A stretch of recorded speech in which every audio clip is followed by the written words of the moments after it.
എല്ലാവർക്കും നമസ്കാരം. ഞാൻ അഭിരാമി. പുതിയൊരു വീഡിയോയിലേക്ക് സ്വാഗതം. ഇന്നത്തെ വീഡിയോ എന്ന് പറയുന്നത് ഒരു മലയാളിയുടെ ഇൻസ്പിറേഷണൽ സ്റ്റോറിയാണ്.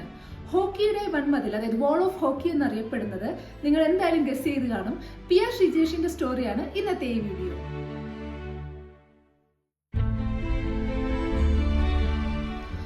കഴിഞ്ഞ ഒളിമ്പിക്സ് 2024 ഒളിമ്പിക്സ് ഫ്രാൻസിലെ പാരീസിലാണ് നടന്നത്. ഈ ജൂലൈ മുതൽ ഓഗസ്റ്റ് വരെ പാരീസിൽ നടന്ന ഒളിമ്പിക്സിൽ ഇന്ത്യക്ക് ടോട്ടൽ 6 മെഡൽ കിട്ടി. 1 സിൽവറും 5 വെങ്കലവും 5 ബ്രോൺസ് മെഡലും. ഈ കിട്ടിയ 5 വെങ്കല മെഡലുകളിൽ ഒരെണ്ണം ഇന്ത്യയുടെ ഹോക്കി ടീമിൽ നിന്നാണ് വന്നത്. ഇതിനു മുന്നേയുള്ള 2020 ടോക്കിയോ ഒളിമ്പിക്സിലും നമ്മുടെ ഇന്ത്യൻ ഹോക്കി ടീമിന് ബ്രോൺസ് മെഡൽ നേടി. ഈ 2 കളികളിലും ഈ 2 ഗെയിംസിലും ഏറ്റവും പ്രധാനപ്പെട്ട പ്ലെയേഴ്സിൽ ഒരാളായിരുന്നു PR ശ്രീജേഷ്.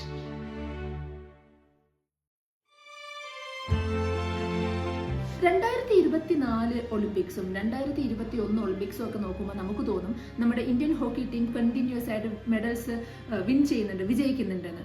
എന്നാൽ ഇതല്ലായിരുന്നു പണ്ടത്തെ അവസ്ഥ.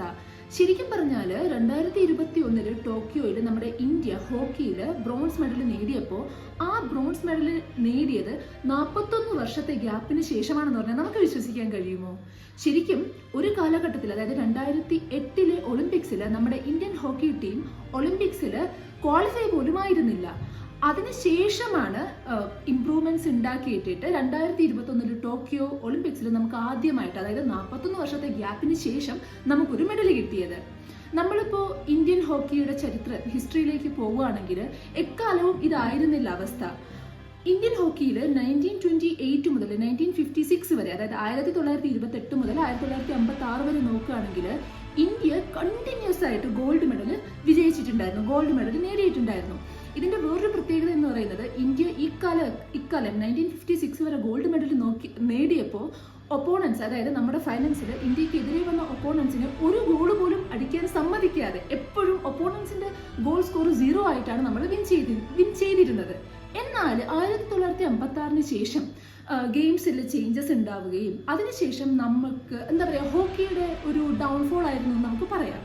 എന്നാൽ അതിനുശേഷം എങ്ങനെയാണ് നമ്മുടെ ഇന്ത്യൻ ടീം തിരിച്ചു വന്നത്, എന്താണ് PR ശ്രീജേഷിന്റെ ഈ ഒരു ഇന്ത്യൻ ഹോക്കി ടീമിനെ ഈ ഒരു വിജയത്തിന്റെ പാതയിലേക്ക് കൊണ്ടുവരാനുള്ള കോൺട്രിബ്യൂഷൻസ് എന്തൊക്കെയാണെന്ന് നമുക്ക് ഈ വീഡിയോയിൽ കാണാം.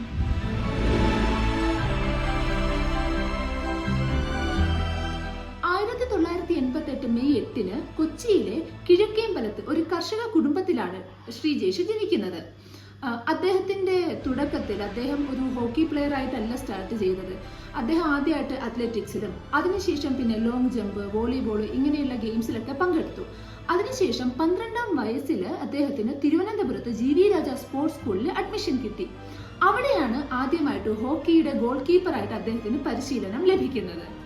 സ്കൂളിങ്ങിന് ശേഷം ശ്രീജേഷ് 2004 ഇന്ത്യൻ നാഷണൽ ജൂനിയർ ടീമിൽ ഓസ്ട്രേലിയക്കെതിരെ കളിച്ചു. അതിനുശേഷം 2006 കൊളംബിയക്കെതിരെ നാഷണൽ സീനിയർ ടീമിലും കളിച്ചു. എന്നാൽ ഇതിന് രണ്ടിനും ശേഷം 2008 ഏഷ്യൻ കപ്പ് ഇന്ത്യ വിജയിച്ചതിനെ തുടർന്ന് അദ്ദേഹത്തിന് ശ്രീജേഷിന് ബെസ്റ്റ് ഗോൾ കീപ്പർ, മികച്ച ഗോൾ കീപ്പറിന്റെ ബഹുമതി കിട്ടി.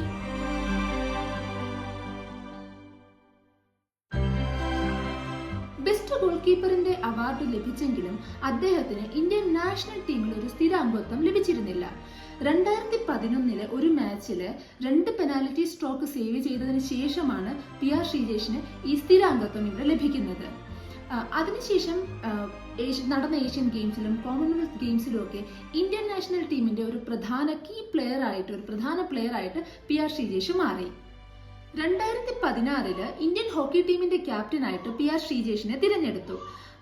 അതിനുശേഷം അദ്ദേഹത്തിന്റെ ടീമിനെ 2016 റിയോ ഒളിമ്പിക്സിൽ അദ്ദേഹത്തിന്റെ ടീമിനെ ലീഡ് ചെയ്യുകയും അവർ ക്വാർട്ടർ ഫൈനൽ വരെ എത്തുകയും ചെയ്തു. അതിനുശേഷം 2020 ടോക്കിയോ ഒളിമ്പിക്സിൽ എഗെയിൻ നമ്മുടെ ഇന്ത്യൻ ഹോക്കി ടീം കളിക്കുകയും സെമി ഫൈനലിൽ ജർമ്മനിയെ തോൽപ്പിച്ച് 41 വർഷങ്ങൾക്ക് ശേഷം ആദ്യമായിട്ട് വീണ്ടും ഒളിമ്പിക്സ് മെഡലിനെ തിരിച്ചു കൊണ്ടുവരികയും ചെയ്തു. 2024 പാരീസ് ഒളിമ്പിക്സിൽ നമ്മുടെ ഇന്ത്യൻ ഹോക്കി ടീം എഗെയിൻ വെങ്കല മെഡൽ നേടുകയും ഇത് നമ്മുടെ ഇന്ത്യൻ ഹോക്കി ടീമിന് ഒരു പുതിയ പാത തെളിയിക്കുകയും തന്നെ ചെയ്തു. ഇന്ത്യ പോലൊരു കൺട്രിയിൽ നമുക്ക് ക്രിക്കറ്റ് എന്ന് പറയുന്നത് ഒരു റിലീജിയൻ ആണ്. നമ്മുടെ കേരളത്തിൽ വരികയാണെങ്കിൽ ക്രിക്കറ്റും ഫുട്ബോളും ഫിഫ വേൾഡ് കപ്പിന്റെ ടൈമിൽ നമുക്ക് മെസ്സിയുടെ കട്ടൗട്ട്സ് ആണെങ്കിലും റൊണാൾഡോയുടെ കട്ടൗട്ട്സ് ആണെങ്കിലും എല്ലായിടത്തും നമുക്ക് കാണാം. എന്നാൽ ഇങ്ങനെയുള്ള ഒരു സ്ഥലത്ത് നമ്മുടെ മലയാളികൾ, സ്പോർട്സ് ഫീൽഡിലുള്ള മലയാളികളെ കുറിച്ച് നമുക്ക് എത്ര പേർക്ക് അറിയാം? അപ്പോൾ ശ്രീജേഷിന്റെ സ്റ്റോറി എന്ന് പറയുന്നത് വളരെ ഇൻസ്പിറേഷൻ ആയിട്ടുള്ള ഒരു സ്റ്റോറിയാണ്. ഒരു കർഷക കുടുംബത്തിൽ നിന്ന് വന്നിട്ട് ഒളിമ്പിക് മെഡൽ വരെ അദ്ദേഹം നേടി. ഈ സ്റ്റോറി എന്ന് പറയുന്നത് ഏതൊരു മലയാളിയും വളരെ അഭിമാനത്തോടു കൂടി അറിയേണ്ട ഒരു സ്റ്റോറി തന്നെയാണ്. ഇനിയെങ്കിലും നമുക്ക് മലയാളികൾക്ക് അഭിമാനമായ ശ്രീജേഷും അദ്ദേഹത്തിനെ പോലെയുള്ളവരെയും കുറിച്ച് നമുക്ക് കൂടുതൽ മനസ്സിലാക്കാൻ ശ്രമിക്കാം.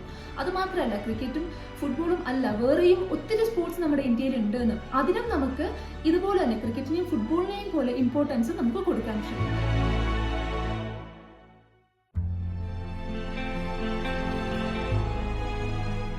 ഈ വീഡിയോ ഇഷ്ടമായെന്ന് ഞാൻ വിശ്വസിക്കുന്നു. നന്ദി, നമസ്കാരം.